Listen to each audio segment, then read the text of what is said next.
Hi everyone. So you saw plenty of other sessions. Sorry for that technical glitch we had. अभी थोड़ा सा technical glitch हो जाता है थोड़ा कभी-कभी, लेकिन कोई बात नहीं। अभी मेरे साथ एक हैं मेरे साथ अभी जो आए हैं is a very eminent personality, Dr. Manu Sri Gupta. He's been a psychiatrist. Currently, he's serving as associate professor in the VMMC Safdarjung. His area of field includes depression and the schizophrenia patients as well. So, Dr. Manu Sri Gupta, welcome to the session.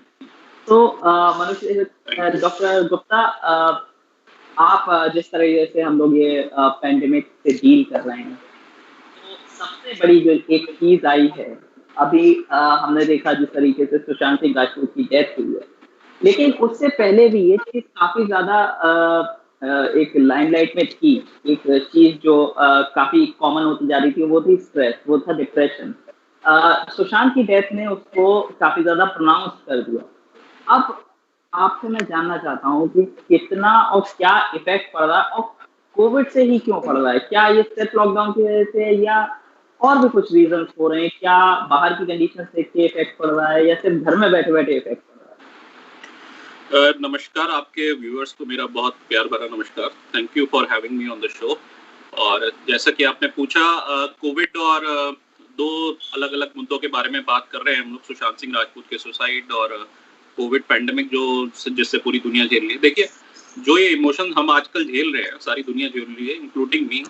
ऐसे emotions कभी नहीं देखे किसी ने। जो हमारे अंदर की फीलिंग्स हैं, पैनिक है, फेयर है, अनसर्टेनिटी है, ऐसा कभी शायद किसी ने देखा ना हो, क्योंकि पूरी दुनिया में ये पैंडेमिक फैली हुई है। जहां तक डिप्रेशन का सवाल है, डिप्रेशन आज दुनिया की नंबर 1 बीमारी है जिससे सबसे ज्यादा लोग ग्रसित हैं पूरी दुनिया में। 5 करोड़ लोग तो सिर्फ हिंदुस्तान में हैं, बाकी दुनिया में तो इसकी संख्या बहुत ज्यादा है।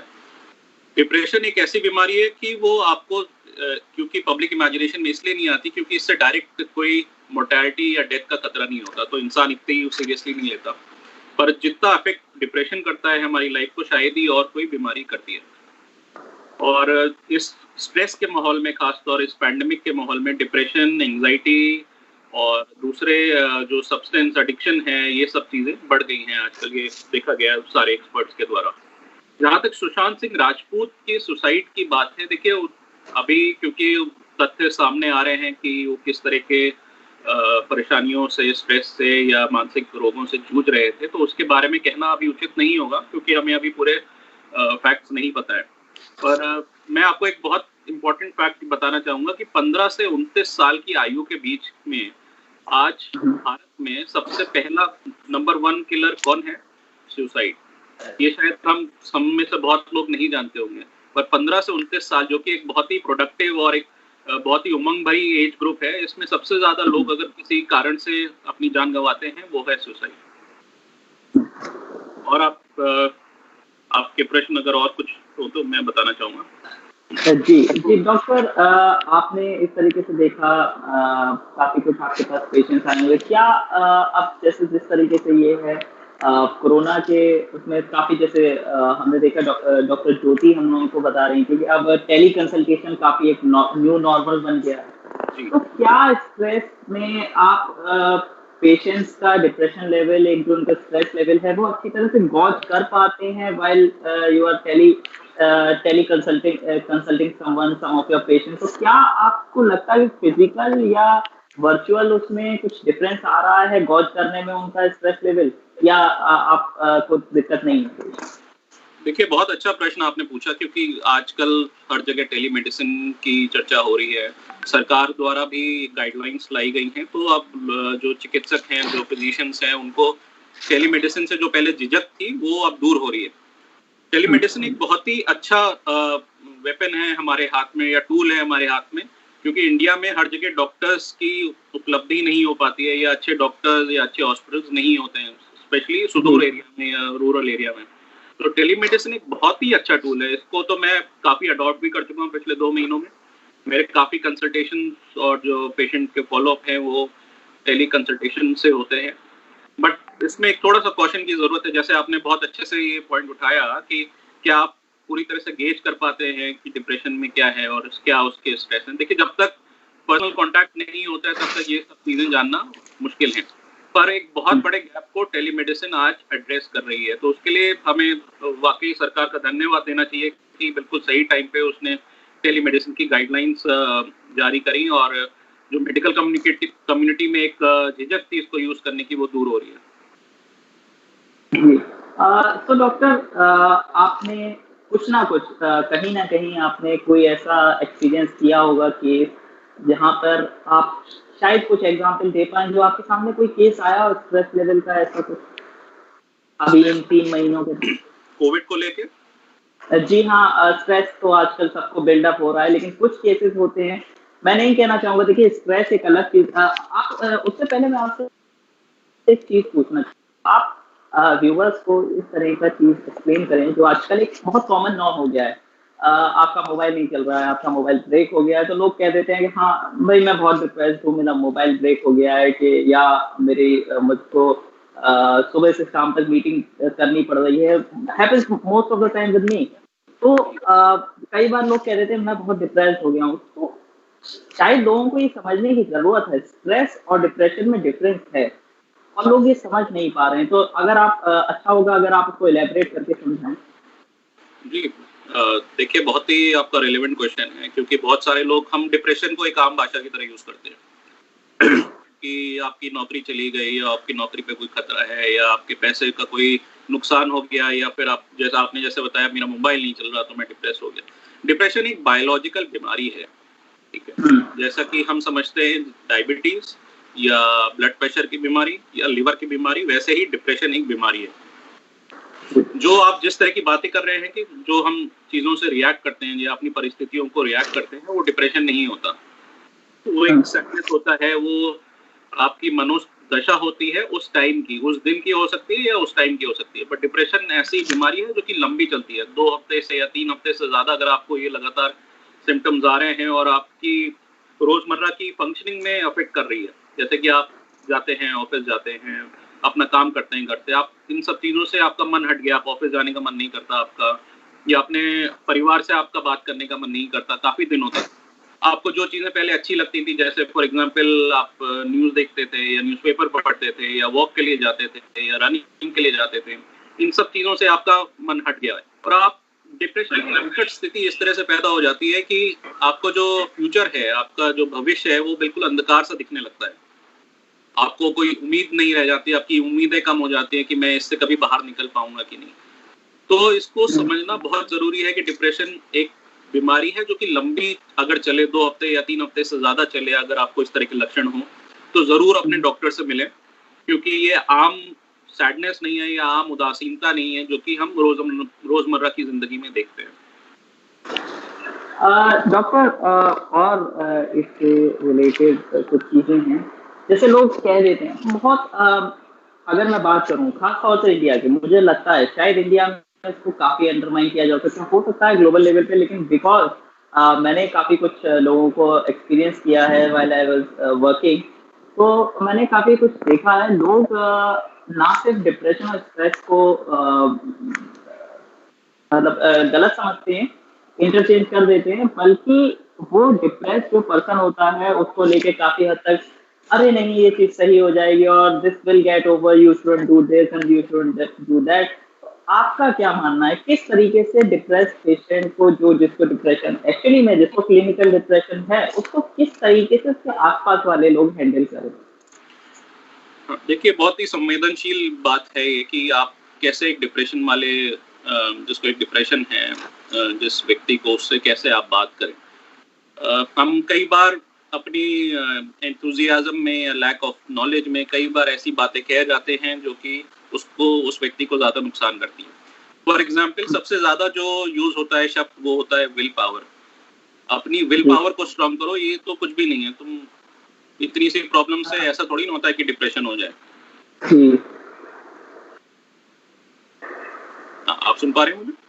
जी जी आगे। हाँ, तो मैं कह रहा था कि जो एक शब्द बहुत इस्तेमाल होता है वो है विल पावर।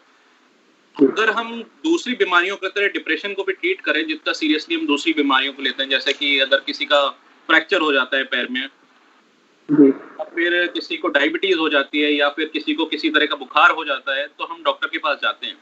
पर डिप्रेशन या और मानसिक रोगों में हम कई तरह के और उपचार करने की कोशिश करते हैं या सोचते हैं कि हम बातों से उसको ठीक कर सकते हैं, पर ऐसा संभव नहीं होता है और कई बार स्थिति विकट हो जाती है। डिप्रेशन देखिए एक उसका स्वाभाविक नेचर ऐसा होता है कि कई बार डिप्रेशन अपने आप ठीक हो जाता है।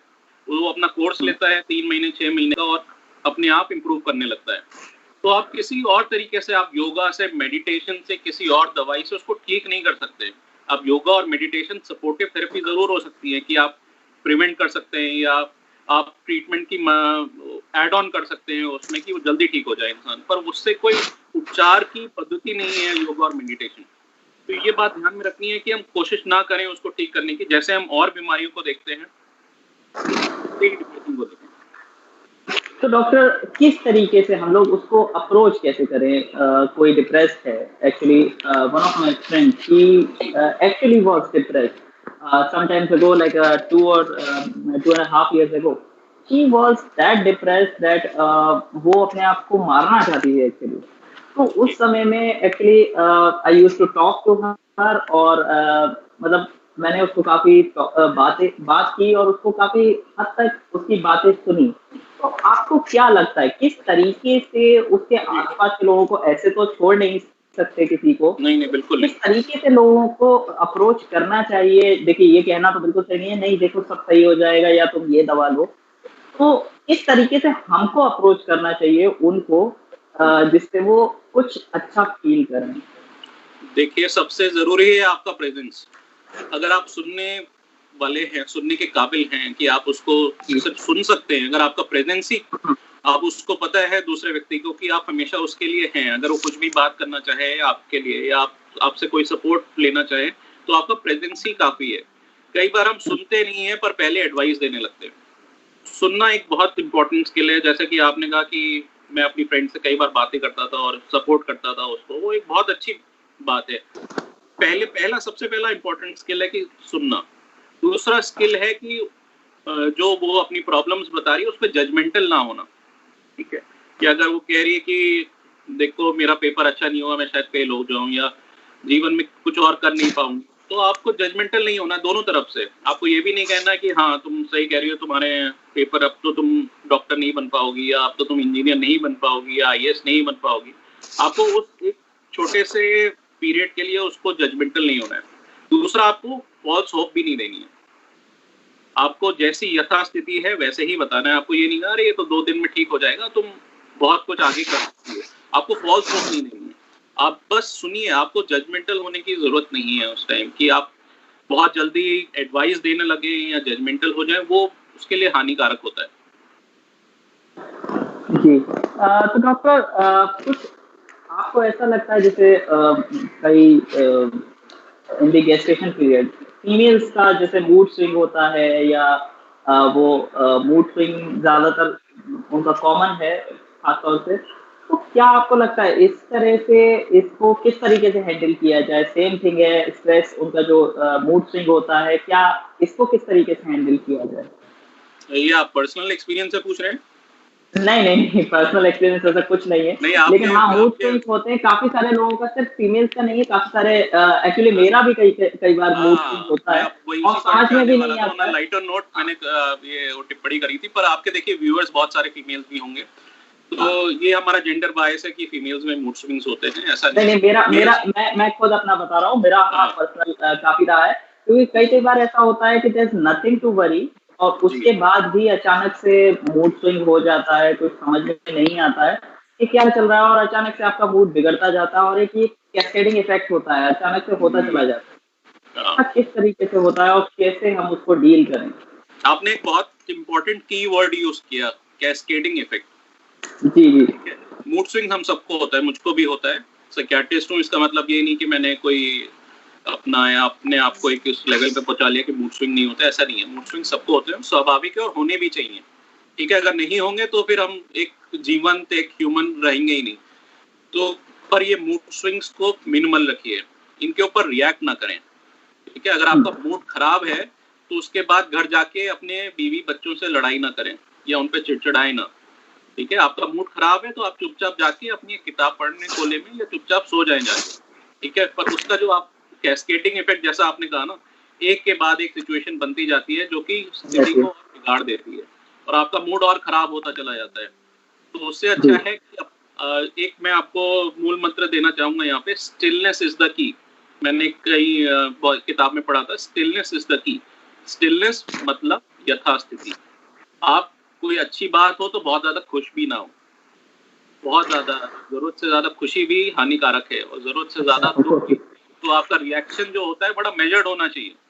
ये नहीं कि आज ये हो गया तो मैं आज खुश हूँ। दूसरा एक्सटर्नल फैक्टर से आपकी मन की दशा क्यों डिस्टर्ब हो रही है। आप ये सोचो कि आज मेरी वाइफ का मूड अच्छा है तो मेरा मूड अच्छा होगा, आज वेदर अच्छा है तो मेरा मूड अच्छा होगा, आज इंडिया मैच जीत गई तो मेरा मूड अच्छा होगा। ये सब तो एक्सटर्नल फैक्टर्स है, आप इनको अपने ऊपर हावी क्यों होने दे रहे हो। आपकी जो मनोदशा है वो एक समान स्थिति में चलनी चाहिए। हाँ, थोड़े बहुत फ्लक्चुएशंस आते हैं और वो नॉर्मल है, तो उनके ऊपर रिएक्ट ना करें। इंपॉर्टेंट बात ये। अच्छा डॉक्टर, यही चीज है। एक कल में जब अभी हम लोग शाम को सेशन करेंगे डॉक्टर झिंगन के साथ, उन्होंने मेरे को बताया था कि स्ट्रेस लेवल उन्होंने ऑब्जर्व किया है। स्ट्रेस लेवल से डायबिटिक पेशेंट्स को थोड़ा ज्यादा इफेक्ट कर रहा है और उनके जो इंसुलिन लेवल्स हैं वो भी वेरी कर रहे हैं। तो आपको लगता है क्या स्ट्रेस से कितनी चीजें, कौन से किस मतलब किस तरीके से ऑर्गन्स पे इफेक्ट पड़ता है, कहाँ ज्यादा इफेक्ट पड़ता है? देखिए, ये मैंने इस पे पेपर भी एक पब्लिश किया है डायबिटीज और डिप्रेशन के ऊपर। तो उस जो हमारी जो फाइंडिंग थी वो एक कहती थी कि डायबिटीज और डिप्रेशन बाई डायरेक्शनल है। डायबिटीज की वजह से डिप्रेशन भी ज्यादा होता है और डिप्रेशन की वजह से डायबिटीज भी ज्यादा होती है। तो इसका कारण क्या है? स्ट्रेस सिर्फ मनोदशा नहीं है। जब आप स्ट्रेस्ड आउट होते हैं किसी भी कारण से, अगर आपने फॉर एग्जाम्पल एक हैवी एक्सरसाइज कर लिया आज, या आपने कुछ जंक फूड खा लिया जिससे आपका पेट खराब हो गया, तो हमारे सिस्टम पे वो भी एक स्ट्रेस है। जब इस तरह के कोई भी स्ट्रेस आते हैं, या आप कई दिनों से उदास है, आपको फॉर एग्जाम्पल आपके बॉस परेशान कर रहे हैं जॉब पे, कई लोगों के साथ ऐसा होता है, तो एक वो क्रोनिक स्ट्रेस हो जाता है। तो ऐसे क्रोनिक स्ट्रेस में रहने की वजह से बॉडी रिएक्ट करती है, इसमें स्ट्रेस हार्मोन्स बढ़ जाते हैं जिनको कहते हैं कोर्टिसोल। कोर्टिसोल एक ऐसा हार्मोन है जो कि हर ऑर्गन पे इफेक्ट करता है। वो किडनी पे भी इफेक्ट करेगा, वो आपके ब्रेन पे भी इफेक्ट करेगा, वो आपकी लिवर पे भी इफेक्ट करेगा। और डायबिटीज जैसे आपने मेंशन किया कि शुगर के लेवल बढ़ जाते हैं, तो बहुत ही माना हुआ तथ्य है कि जब कोई इंसान स्ट्रेस्ड आउट होता है तो उसके शुगर लेवल बढ़ जाते हैं और उसका डायबिटीज कंट्रोल पुअर हो जाता है। तो इसलिए जो आपकी लाइफस्टाइल है उसका बहुत बड़ा रोल है आपकी शुगर कंट्रोल करने में, आपको और बीमारियों से बचाने में।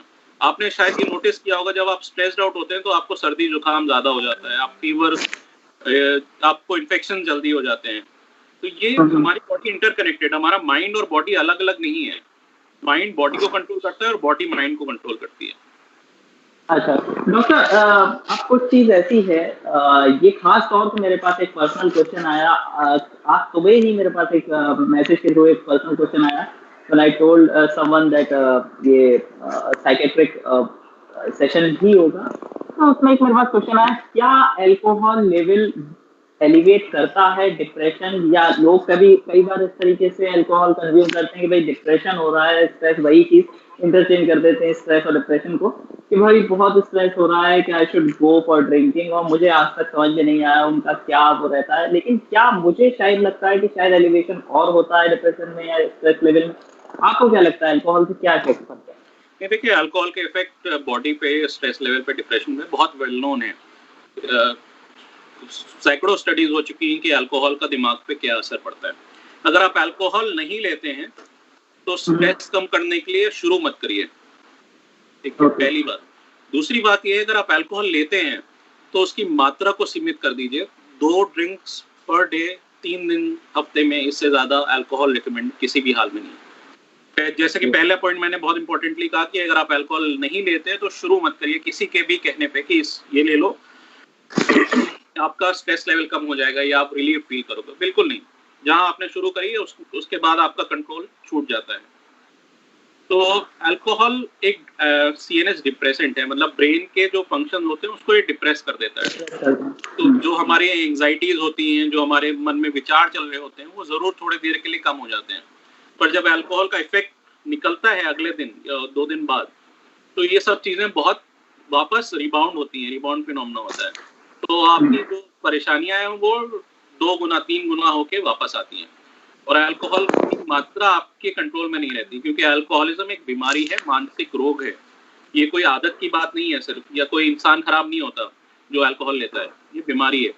हालांकि उसमें इंसान के कंपनी का, उसके अपब्रिंगिंग का, उसकी फैमिली एनवायरनमेंट का बहुत बड़ा रोल होता है। पर alcohol is a brain disorder, एक ऑर्गेनिक ब्रेन डिसऑर्डर है। तो अल्कोहलिज्म के जो दिमाग पे असर है वो वेल नोन है।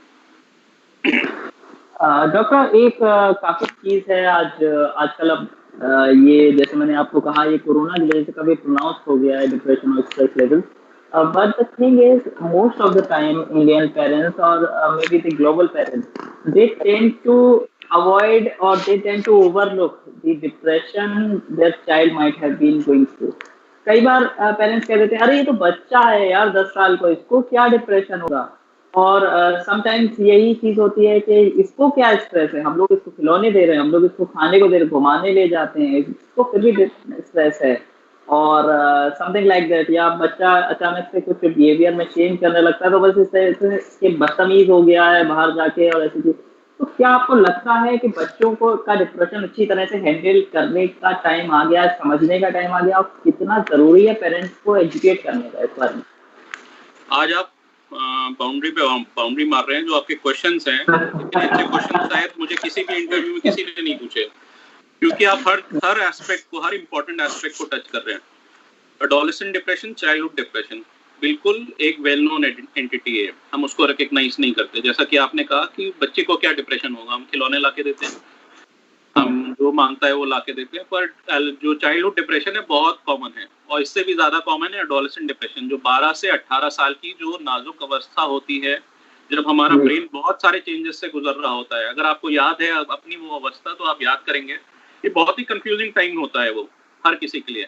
पढ़ाई का स्ट्रेस हो रहा होता है, आपके हार्मोन्स रेज कर रहे होते हैं, आपकी बॉडी में चेंजेस आ रहे होते हैं, आपको नई आप अपने पेरेंट्स से हटके दूसरी रिलेशनशिप बनाने लगते हैं। 10-11 साल तक हमारी दुनिया का सेंटर जो होते हैं वो हमारे पेरेंट्स होते हैं, उसके बाद हमारे दोस्त हो जाते हैं। फिर हर किशोर अवस्था में हर किसी को लगता है कि मुझे अपने पेरेंट्स से ज्यादा समझ है। तो ये फ्लक्स का टाइम होता है, और इस समय लोग टोबैको, अल्कोहल या गांजा, चरस, ये एक्सपेरिमेंट करने की ये एक बहुत कॉमन एज है, 12 से 18 साल, पहली बार लेने का टाइम।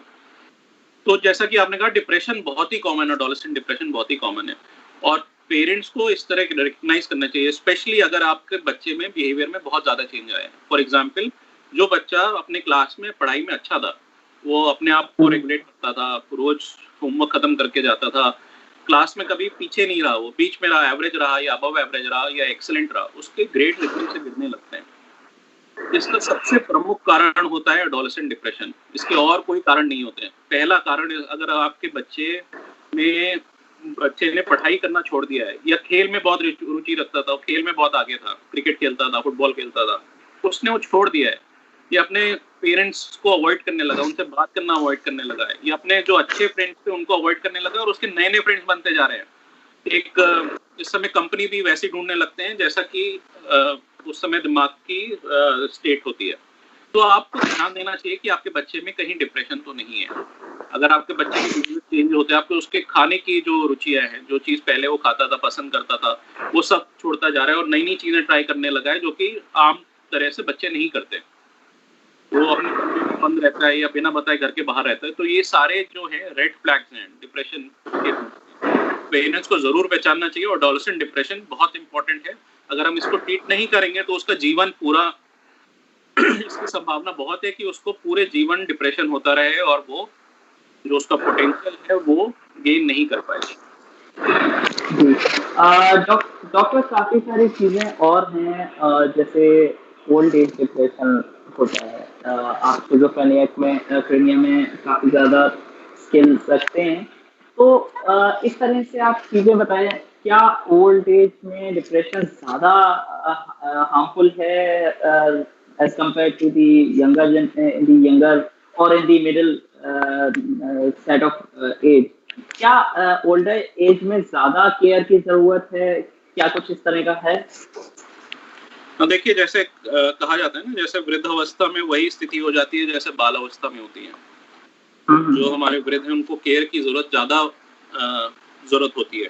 हार्मफुल डिप्रेशन हर एज में है। एक एडोलेसेंट 15 साल का बच्चा है जिसको डिप्रेशन हुआ है, उसके लिए पूरी लाइफ आगे पड़ी हुई है, उसको करियर बनाना है, उसको रिलेशनशिप फॉर्म करनी है, आगे बहुत सी चीजें करनी है, तो उसके लिए भी हार्मफुल है। और खास तौर पे सुसाइड का रिस्क बढ़ जाता है जब डिप्रेशन होता है, सीवियर डिप्रेशन होता है। वैसे ही अगर हम वृद्ध अवस्था में देखें, एल्डरली में देखें, तो वो शायद जीवन अपना प्रोडक्टिव लाइफ जी चुके हैं और अच्छी एक आराम की जिंदगी जी रहे हैं।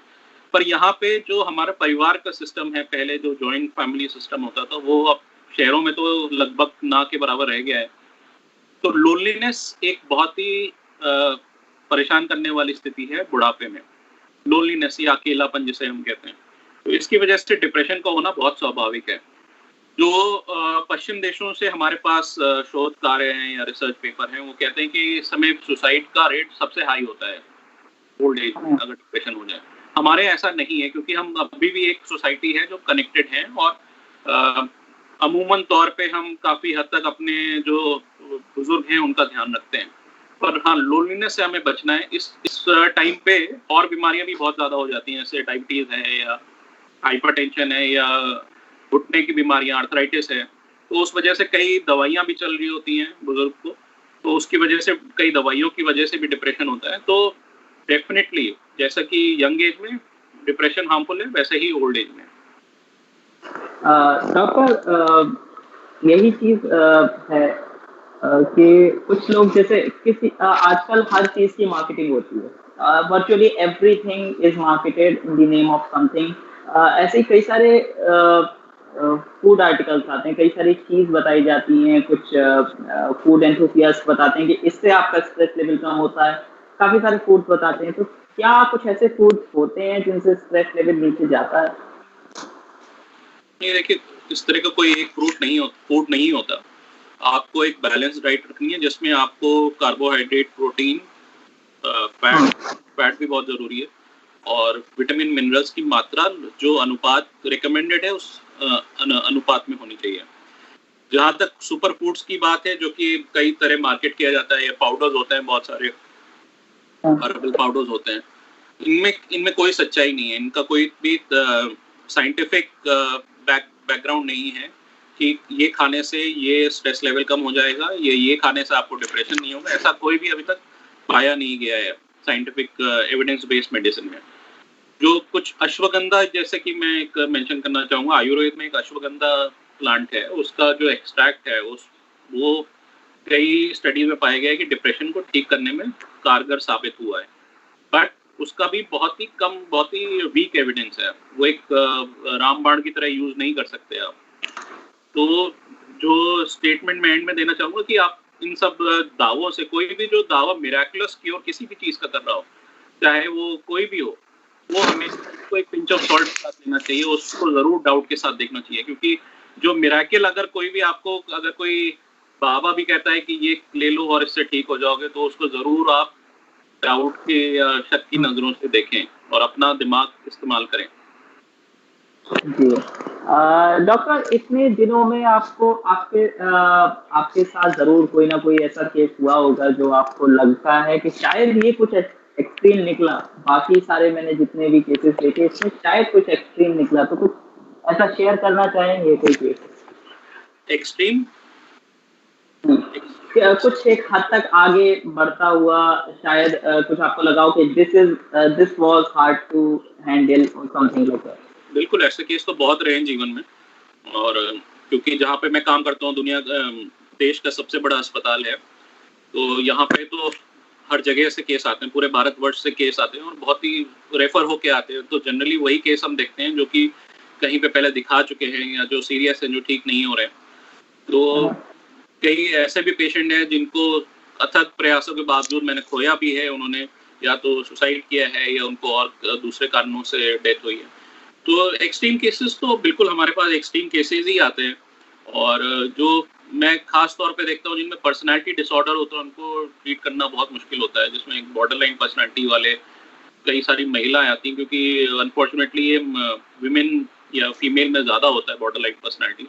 तो उनको ट्रीट करना, क्योंकि वो किसी तरह से मानने को तैयार नहीं होते कि उनमें कोई कमी है या प्रॉब्लम है, उनको ठीक करना बड़ा मुश्किल होता है। जो स्किज़ोफ्रेनिया की बात करी, अमूमन तौर पे ऐसे लोग बहुत ही दयनीय स्थिति में होते हैं, उनके परिवार वाले उनको या तो केयर नहीं कर रहे होते हैं या छोड़ चुके होते हैं, या जैसे हम रोड पे देखते हैं कई बार अबैंडन्ड या होमलेस लोग होते हैं। तो स्किज़ोफ्रेनिया वाले पेशेंट्स बहुत सारे होते हैं, बहुत ही अजीबोगरीब सिम्पटम्स के साथ आते हैं, जो कि मतलब एक आम आदमी को समझने से बड़ा बड़ा मुश्किल है। तो देखिए एक्सट्रीम केसेस तो बहुत सारे हैं, और एक केस को बताना मेरे लिए इस समय तो मुश्किल है कि कोई एक केस बताऊं मैं आपको। तो डॉक्टर, काफी बार कहा जाता है, जैसे एक हम लोग काफी देखते हैं कि कई बार बिल्डर्स ऐसे फ्लैट बेचते हैं कि this is in a countryside और this is away from all the hustle bustles of the city, तो आपको यहाँ पे एक पीस ऑफ माइंड मिलेगा। या कुछ लोग ऐसे होते हैं जो जहाँ, हाँ भाई लद्दाख जाएंगे हम या ऐसी जगह जाएंगे, तो आपको अगर हम लोग इसको एक माइक्रो लेवल पे देखें तो क्या आपको ऐसा लगता है कि सिटीज में ज्यादा डिप्रेशन है as compare to the rural setting या पेरी अर्बन सेटिंग? देखिए जो ऐसा थोड़ा बहुत इसमें सच्चाई है कि जो रूरल सेटिंग है उसमें डिप्रेशन की संभावना कम होती है, क्योंकि जो शहर में रहते हैं उनके प्रेशर्स अलग होते हैं, उनके आमदनी के खर्चे के प्रेशर, नौकरी के प्रेशर, कम्यूटिंग के प्रेशर, आने जाने के प्रेशर, बच्चों के पढ़ाई के प्रेशर अलग तरीके के होते हैं। जो रूरल एरिया है, जो देहात है, गांव देहात है, वहाँ लाइफ अभी भी बहुत सिंपल है, वहाँ इतने एक्सपेक्टेशन नहीं होते, इतने प्रेशर्स नहीं होते। तो ये बात सही है कि रूरल एरिया में डिप्रेशन की जो मात्रा है वो कम है। हाँ, जैसा कि आपने शुरुआत की थी कि बिल्डर जो आपको सेल करते हैं कि पीस ऑफ माइंड, देखिए एक सिंड्रोम का नाम मैं आपको बताना चाहूँगा, उसको कहते हैं नेचर डेफिसिट सिंड्रोम। अगर आपके बचपन में या आपके ग्रोइंग अप ईयर्स में आपने कभी हरियाली नहीं देखी, या आप ऐसी जगह नहीं रहे जहाँ आप वॉक पे जाते हो, या हमेशा एक कंक्रीट जंगल में रहे हैं आप, तो डिप्रेशन और स्ट्रेस की यहाँ पे जो संभावना है बहुत बढ़ जाती है।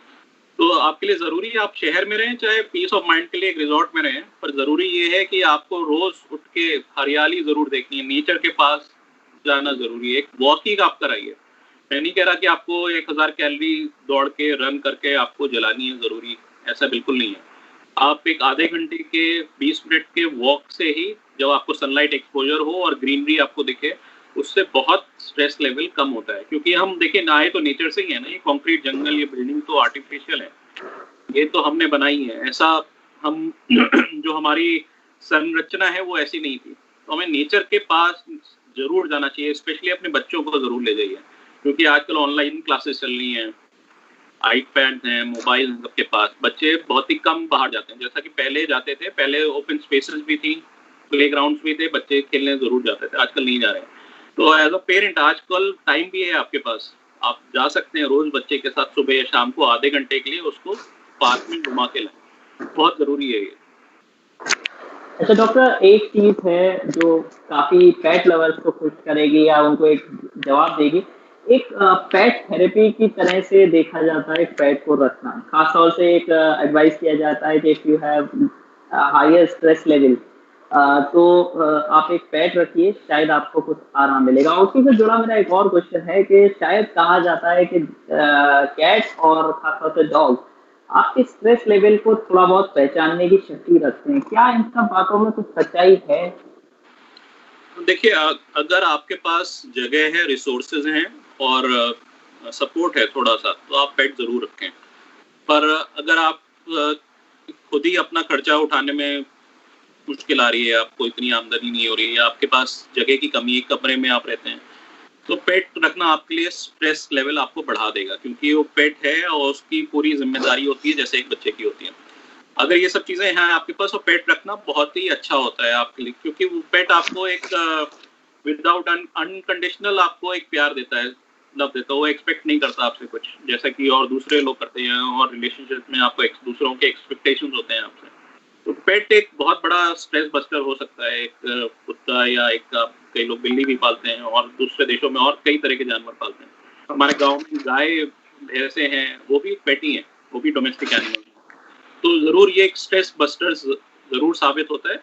जहाँ तक स्ट्रेस पहचानने की क्षमता है, हाँ, ऐसा देखा गया है कि ज़रूर जब परेशान होता है किसी पेट का अगर जो ओनर होता है तो जो डॉग्स होते हैं वो पहचान लेते हैं और वो पेट जो होता है ओनर के पास ही रहता है, उसके साथ ज़्यादा टाइम बिताना चाहता है अगर ओनर स्ट्रेस में हो। तो हाँ, इस बात में सच्चाई ज़रूर है कि पेट स्ट्रेस कम कर सकते हैं। अच्छा डॉक्टर, अब जैसे देख रहे हैं हम लोग, अब रिजल्ट्स का सीजन आ रहा है, बच्चों के रिजल्ट्स आने वाले हैं, तो कुछ बच्चे फेल होते हैं, कुछ बच्चे थोड़ा कम मार्क्स लाते हैं, better than lower than expected, और ये सब बहुत कुछ होता है। तो किस तरीके से बच्चे उनको हैंडल करें, किस तरीके से पेरेंट्स उनको सपोर्ट करें, क्या रहना चाहिए एक अप्रोच? तो देखिए इस साल तो अलग रहेगा क्योंकि इस साल एग्जाम शायद नहीं होंगे, अगले साल से और हमारे जीवन में एग्जाम चलते ही रहते हैं, मैं अभी भी एग्जाम देता रहता हूँ। तो हर एग्जाम एक स्ट्रेस ज़रूर है, हर किसी के लिए, पेरेंट के लिए भी है, फैमिली के लिए भी है, और जो दे रहा है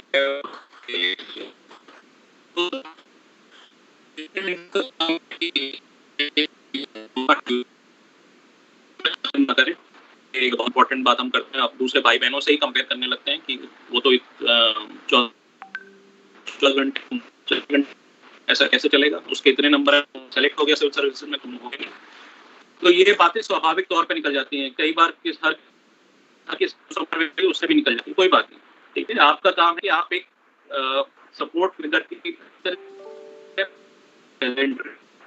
है, तो आराम से बात बैरियर बन जाएगा, बच्चा आपसे बात करने में झिझकेगा, इम्पोर्टेंट है। बच्चे को खुद रेगुलेट करना आना चाहिए अपने आप को कि उसको कितना पढ़ना है, उसका कितना स्ट्रेस बचा हुआ है, लास्ट मोमेंट पे अगर वो करेगा तो उसका स्ट्रेस लेवल बढ़ जाएगा। ये सब चीजें आप उसको जरूर पॉइंट आउट करो बच्चे को, उसको ऑटोनॉमी दो, हर चीज में माइक्रो मैनेज ना करें कि आज मैं तुम्हें टाइम टेबल बना के देता हूँ, 8 से 9 तो ये पढ़ना है, 10 से 11 ये पढ़ना है। इस तरह से माइक्रो मैनेजमेंट स्ट्रेस का बहुत बड़ा कारण। हर बच्चे की सारी एक्टिविटीज को आप रेगुलेट ना करें कि उसको 1 घंटे बाहर खेलने भेजा तो 6 से 7 भेजा तो 7 बजे वापस आ जाए, ऐसा नहीं होता है, ऐसा कौन करता है, ऐसा रोबोट्स करते हैं, ऐसा ह्यूमंस नहीं करते। तो उसको और जितना आप ऑटोनॉमी दोगे बच्चे को, खासतौर पे 10-12 साल की उम्र से ऑटोनॉमी देना शुरू करोगे ना, उसका स्ट्रेस कभी भी बढ़ ही नहीं पाएगा, वो हमेशा अपने आप को रेगुलेट कर लेगा। तो ये ऑटोनॉमी हम इंडियन पेरेंट्स में देखा है हम सब ने कि ऑटोनॉमी नहीं देते हम, अब उसको बच्चा ही समझते रहते हैं काफी टाइम तक, कई केसेस में तो 20-25 साल तक, 40 साल तक बच्चा समझते रहते हैं। तो ऑटोनॉमी अगर आपने बच्चे को नहीं दी तो आप हमें उसको फेलियर की तरफ सेट कर रहे हैं उसको, तो चाहे जितना भी इंटेलिजेंट हो वो अपना पोटेंशियल गेन नहीं कर पाएगा। तो ये कुछ बातें इंपॉर्टेंट हैं।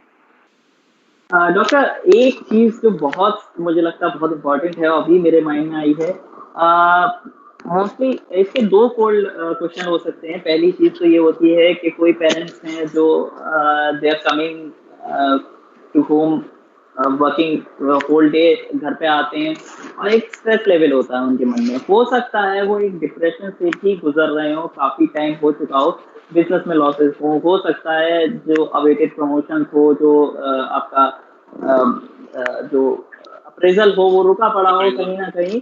हाँ, तो वो एक स्ट्रेस लेवल हो सकता है। दूसरी चीज, वो चीज जब वो घर पे आते हैं तो वो एक स्ट्रेस एक काइंड ऑफ रिवर्बरेट होता है with in other family members. ये माना जाता है कि अगर, यही मेरा दूसरा सेकंड फोर्थ क्वेश्चन ये आ जाता है कि एक जो पर्सन है जिसको स्ट्रेस लेवल हम लोगों को दिख रहा है या हम लोग मैनिफेस्ट कर पा रहे हैं कि ये डिप्रेशन की तरफ होगा, तो कुछ लोग कहते हैं कि इससे डॉक्टर आपका वीडियो नहीं आ रहा है। मेरी तरफ से तो आ रहा है। Pragati, how long is it been? Okay, तो काफी बार कहा जाता है कि अगर इसके पास रहेंगे, he is a very negative person, और इसके पास अगर रहेंगे तो शायद ये चीज रेवरबरेट हम में भी हो जाए और we can get negative vibes as well, vibes जिसे कहते हैं, वाइब्स। तो वही चीज, तो एक चीज आ जाती है, पेरेंट्स जो स्ट्रेस से जूझ रहे हैं वो अपने बच्चों को कैसे शील्ड करें अपने स्ट्रेस से, वो उनको कोई इफेक्ट ना पड़े। और दूसरी चीज ये कि as a group of friends, हमारे फ्रेंड्स में अगर किसी को डिप्रेशन या स्ट्रेस लेवल है तो क्या हमारा ये सोचना सही है कि उसके स्ट्रेस से हम भी अफेक्ट हो सकते हैं? हाँ बिल्कुल, देखिए आपने वाइब्स की बात करी, तो डेफ़िनेटली आप किसी रूम में एंटर करते हैं तो पहचान जाते हैं कि किस कॉर्नर में आपको जाना चाहिए। कहाँ से पॉज़िटिव वाइब्स आ रही हैं, कहाँ से नेगेटिव वाइब्स आ रही हैं। तो इम्पोर्टेंट है कि नेगेटिव लोगों से और नेगेटिव बातों से अपने आप को दूर रखें। जैसा आपकी कंपनी होगी, आप वो वैसे ही होते चले जाते हैं। तो पेरेंट की बात है, पेरेंट को जैसे कि मैंने शुरू में कहा था, स्टिलनेस इज़ द की। तो जो आपका स्ट्रेस वर्क पे है, वर्क आपकी सैलरी देने के लिए है, आपका जो जीवन यापन करने के लिए, आपका लाइवलीहुड है work. Work is not life. Work सिर्फ़ काम ही आपका जीवन नहीं है, आपका जीवन जो शुरू होता है वो 4 बजे या 5 बजे के बाद शुरू होता है, जो आप अपनी फैमिली के पास आते हैं।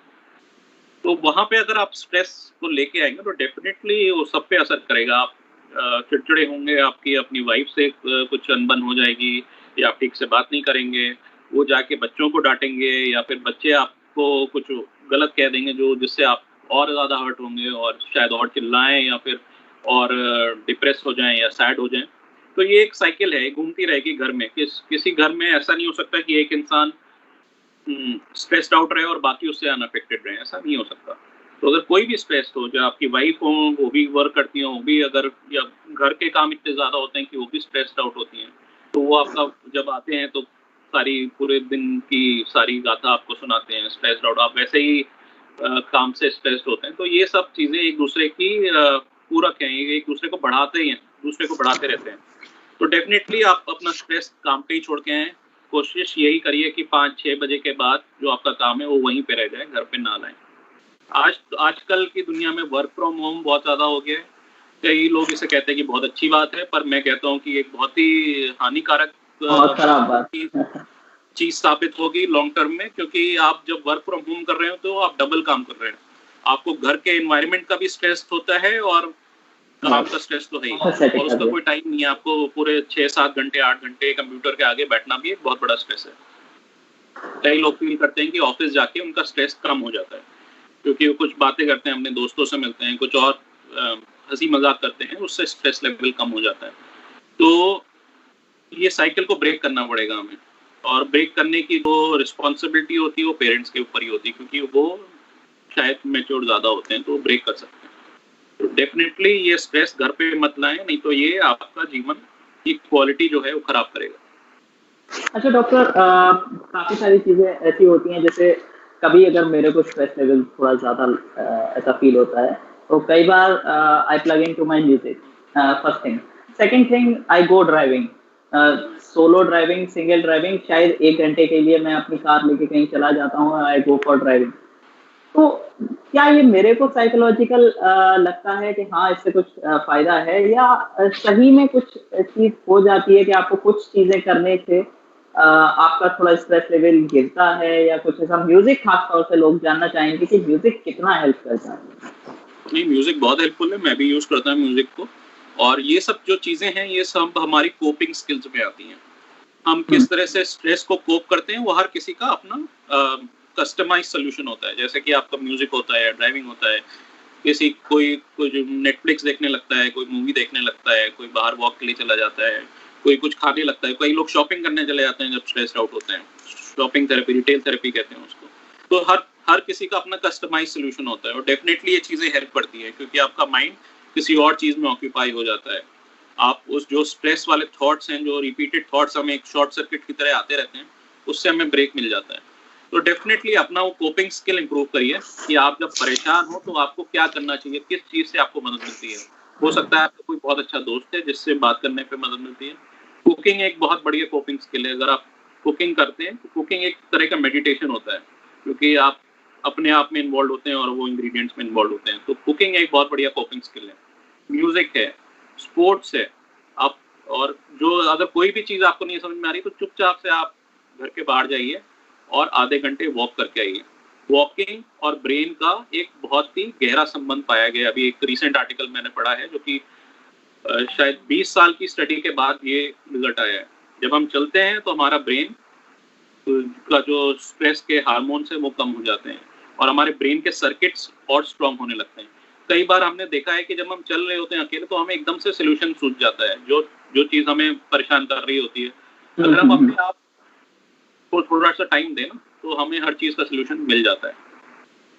डॉक्टर, बिफोर रैपिंग अप, एक क्वेश्चन है, बस ये एक मेजर सेगमेंट है लोगों की लाइफ में, और वो होता है आफ्टर मैरिज। और कई बार हम लोग देखते हैं कि मैरिज कपल्स के बीच में काफी ज्यादा फाइट होती हैं, और ये चीजें डिवोर्स तक भी जाती हैं। काफी बार डिप्रेशन हो जाता है, डिवोर्स से पहले ही हो सकता है एक पार्टनर ही सुसाइड की तरफ कदम बढ़ा ले, या बच्चों पे कुछ इफेक्ट पड़ता है इस तरह का। खैर बच्चों की चीज तो हम लोग पहले ही देख चुके हैं, लेकिन ये चीज थोड़ी अलग है। तो शादी में या एक रिलेशनशिप में कोई भी स्ट्रेस किस तरीके से हैंडल किया जाए जो चीज डिवोर्स की तरफ ना बढ़े, या हम लोग कैसे उसको कम कर सकते हैं? जी, देखिए शादी या मैरिज एक बहुत बड़ा स्ट्रेसफुल लाइफ इवेंट है हर किसी के लिए। अगर आप अपने पार्टनर को पसंद भी करते हैं, आप शायद उससे शादी से 3-4 साल पहले से मिलते आ रहे हैं, पर शादी सब कुछ चेंज कर देती है, मैरिज सब कुछ चेंज कर देती है, क्योंकि इंडिया में शादी सिर्फ इंडिविजुअल से नहीं होती, फैमिली से होती है। कई सारे फैक्टर्स आपके जीवन में आ जाते हैं जो कई बार हैंडल नहीं हो पाते हैं। तो इम्पॉर्टेंट बात ये है कि जब आप शादी का फैसला करें तो अपने पार्टनर को और फैमिली को बड़ा ध्यान में रखते हुए करें, जल्दबाजी में कोई फैसला ना करें। कई बार हमने देखा है कि शादियां 2-3 महीने में तय होके हो भी जाती है। ठीक है, आपने पार्टनर पसंद किया, आपको सब चीजें अच्छी लगी, आपने शादी भी कर ली, और प्रॉब्लम्स बाद में आती हैं फिर। तो शादी का फैसला बहुत सोचा समझा फैसला होना चाहिए, और छोटी उम्र में तो बिल्कुल नहीं होना चाहिए, क्योंकि हमारी मैच्योरिटी लेवल बहुत ही कम होती है उस टाइम। हमारे जो फाइनेंसेस हैं उन वो सॉर्ट आउट होने चाहिए, तब शादी करनी चाहिए। अब अगर आप कमा नहीं रहे हैं तो एक बहुत बड़ा कारण यही होता है डाइवोर्स का। तो शादी के बाद कैसे हैंडल किया जाए, ये तो इस पे तो शताब्दियों से रिसर्च चल रही है और अभी तक चलती जाएगी कि इसको कैसे हैंडल किया जाए स्ट्रेस को। उसका जब जैसे ही सोल्यूशन आएगा मैं ज़रूर आपके दर्शकों को बताना चाहूँगा, पर हर किसी का जो हैंडल करने का तरीका है वो अलग होगा। अगर आपको स्ट्रेस आ रहा है तो ये ज़रूरी है किसी बाहरी आदमी से मदद लें, किसी एक्सपर्ट से मदद लें। अगर आप शहर में रहते हैं तो ऐसे मेंटल हेल्थ प्रोफेशनल्स हैं या काउंसलर्स हैं, मैरिटल काउंसलर्स हैं, जिनसे आप मदद ले सकते हैं, या हो सकता है आपके परिवार में कोई समझदार व्यक्ति हो जिससे आप मदद ले सकते हैं। मदद लेने से कभी ना कतराएं जब शादी में, क्योंकि जहां गांठ खुलने लगती है तो धीरे धीरे करके पूरी सारी गांठें खुल जाती हैं। फिर आपकी जो रिलेशनशिप है उसको रिवर्स करना, उसको ठीक करना बाद में इररिपेयरेबल हो जाता है, वो आप ठीक नहीं कर पाते। तो जैसे ही थोड़ा बहुत प्रॉब्लम आ रही है, तो अगर आप दोनों उससे सॉल्व नहीं हो रही है तो जरूर तीसरे आदमी की मदद जरूर लें। ये कहना, ये इंपॉर्टेंट मैसेज देना चाहूंगा। सर बस एक लास्ट थिंग, क्योंकि साइकेट्रिक एक ऐसी चीज है जो ऑलमोस्ट 99% लोगों को कुछ ना कुछ जानना होता है। एक और चीज है, वो चीज है mainly prevalent in the age group of 20 to like 35 और समथिंग, गैजेट फ्रीक लोगों में आती है। ये गैजेट नहीं खरीद पा रहा हूँ मैं, या ये मूवी नहीं देखने जा पा रहा हूँ, या ये चीज नहीं हो रही है, उसके पास है मेरे पास नहीं है। इसमें भी एक स्ट्रेस लेवल बढ़ता है। इसको किस तरीके से हैंडल करना चाहिए? देखिए, ये तो सोशल चेंजेस हैं। ये सोशियोलॉजी के प्रोफेसर शायद आपको बेहतर बता पाए कि हमारी सोसाइटी किस तरह से चेंज हो रही है। अगर हम बचपन से ही, जैसा आपने शुरू में कहा था कि बच्चे को खिलौना ला के देते हैं और वो एक्सपेक्ट करते हैं कि वो खुश हो जाएगा, तो वो खिलौना बड़े होके मोबाइल में चेंज हो जाता है, या गैजेट में चेंज हो जाता है, या कार में चेंज हो जाता है।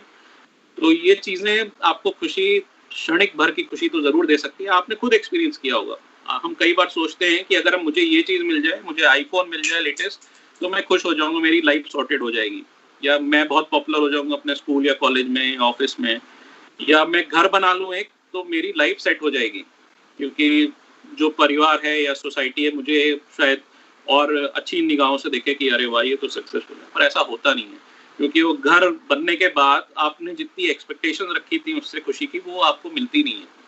हालांकि वो घर एक स्ट्रेस का कारण और बन जाता है, क्योंकि बैंक वाले ईएमआई के लिए खड़े होते हैं। So doctor, yeah, continue please. हाँ नहीं, मैं वही कह रहा था कि अगर हम मटेरियल चीजों में खुशी ढूंढेंगे तो बहुत क्षणिक और ट्रांजिएंट खुशी होगी वो, और वो आप जो वो असली खुशी है वो जीवन की, वो है रिलेशनशिप्स, आपकी सोशल कनेक्टेडनेस। हार्वर्ड का नाम सुना होगा आपने, वहाँ की 40 साल की स्टडी है कि लोगों को खुशी किससे मिलती है। उन्होंने सारी चीजें देख ली दुनिया की, जो आप सोच सकते हो इस चीज से खुशी मिलती है, उन्होंने सब चीजों को स्टडी के 40 साल के पीरियड में लोगों को फॉलो किया है उन्होंने 40 साल तक।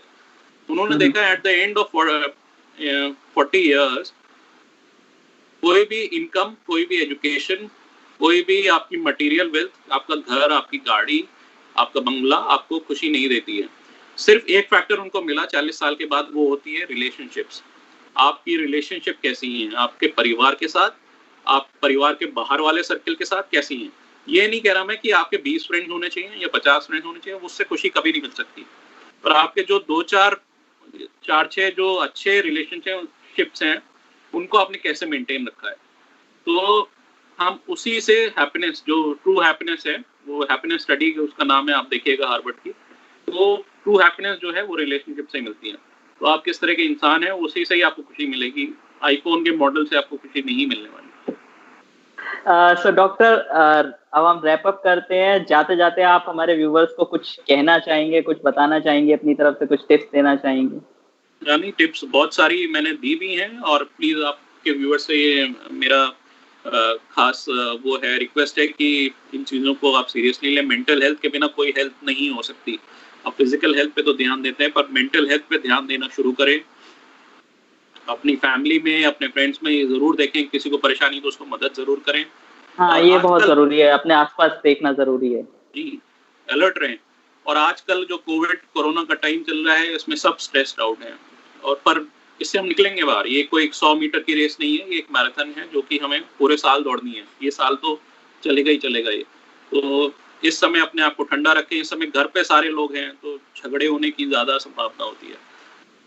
हमारे पास रिपोर्ट्स आ रही हैं डोमेस्टिक अब्यूज की, डोमेस्टिक वायलेंस की, क्योंकि सब पे काम पड़ रहा है, घर के काम बढ़ गए हैं, सब लोग घर पे हैं, तो जब घर पे होंगे तो टकराएंगे भी। तो ऐसे ही अगर कोई स्थिति आती है तो उसमें आपको शांत रखें अपने आप को, और ये कहें कि ये स्थिति टल जाएगी आगे। तो आपके व्यूअर्स से मेरा यही संदेश है आज के लिए, और thank you so much for having me.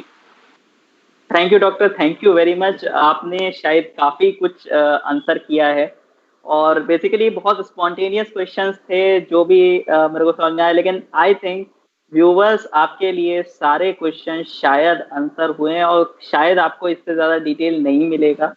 और काफ़ी कुछ मैंने हर लाइफ एस्पेक्ट को कहीं ना कहीं टच किया है, हर जगह टच किया है। Doctor Gupta, thank you very much. आपने काफ़ी डिटेल में हर चीज़ एक्सप्लेन की, और काफ़ी अच्छी तरीके से, चाहे वो बच्चों का इशू हो, चाहे शादी का इशू हो, और चाहे कोरोना में पेशेंट्स का इशू हो, या सोशल सिक्योरिटी का इशू हो। सो डॉक्टर मैं भी आपको एंड में कॉम्प्लीमेंट देना चाहूँगा कि आपके जो क्वेश्चंस हैं वो वाकई लाइफ के एक्सपीरियंसेस को देखते हुए हैं। आप एक बहुत अच्छे ऑब्जर्वर है, तो ये आपकी बहुत अच्छी क्वालिटी है, इसको जरूर मेंटेन रखें। Thank you sir, thank you very much for your compliment. I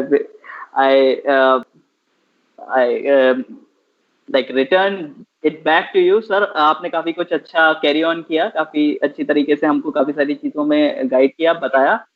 thank you so much, thank you very much. Thank you, नमस्कार। नमस्कार।